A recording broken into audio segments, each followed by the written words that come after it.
আমরা সবাই রুই কাতলা পাকা মাছ যেগুলো হয় সেগুলো বেশি ফেভার করি খাওয়ার জন্য, কিন্তু বাজারে যে চালানি মাছগুলো আসে সেইগুলোকে না খেয়ে যদি জ্যান্ত মাছ খাওয়া যায় তাহলে তার উপকারিতা অনেক বেশি। আজকে বাড়িতে এনেছি জ্যান্ত কাতলা, মানে আমার একটু জ্যান্ত মাছটা বেশি ভালো লাগে, আমি খুব খেতে ভালোবাসি। উপরন্তু কালকে প্রচুর রিচ খাওয়া হয়েছে, যেহেতু গতকাল ছিল রবিবার আর অনেক লোকজন ছিল। তো মাছটা আমি কি এনেছি, কিরকম মাছ এনেছি তোমাদের একটু দেখাই, আসো।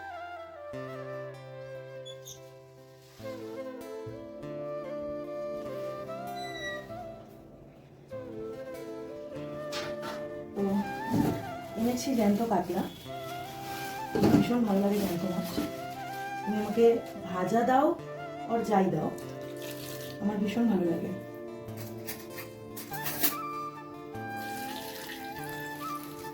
বাজার থেকে মাছ কিনলে একটা জিনিস দেখবে, তারা প্রপার আঁশটা ছাড়িয়ে দেয় না।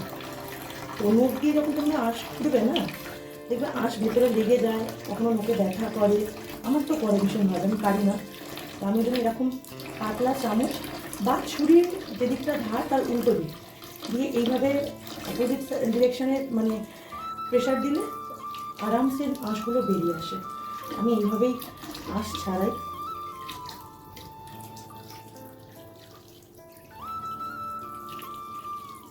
আমি এটা আজকে বানাবো তোমার আদা জিরে বাটা দিয়ে আর পেঁপে দিয়ে, সবজি দিয়ে ঝোল, পেঁপে আলু দিয়ে।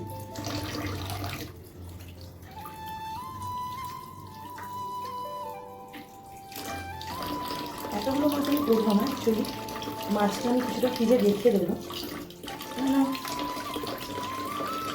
আমার ছেলে জ্যান্ত মাছ খায় না, ওকে ডিম করে দেবো, যদি ডিম খায় ডিম করে দেবো। আর আমি আর মা সেই হিসেবে করবো, কিছুটা ফ্রিজে রেখে দেবো।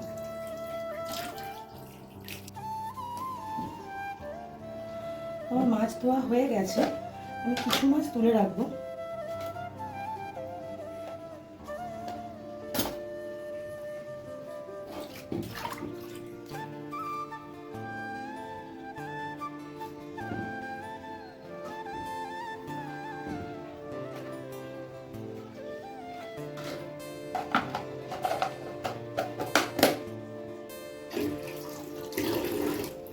এটা ফ্রিজে ঢুকিয়ে দিই, চলো।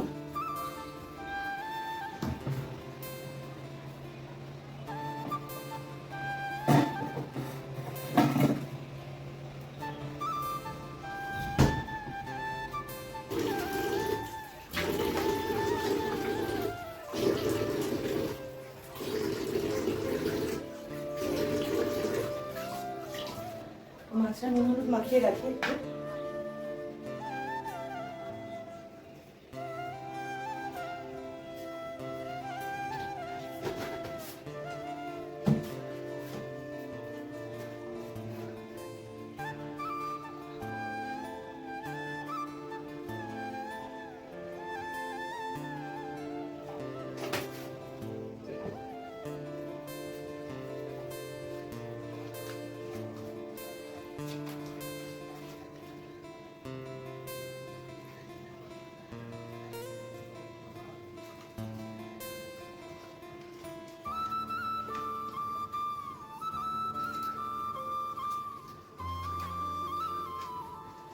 আর মাছে আমার নুন হলুদ মাখানো কমপ্লিট।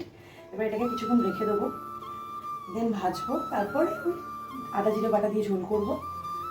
আদা জিরে বাটা দিয়ে ঝোল জ্যান্ত মাছে আমার দারুণ লাগে খেতে।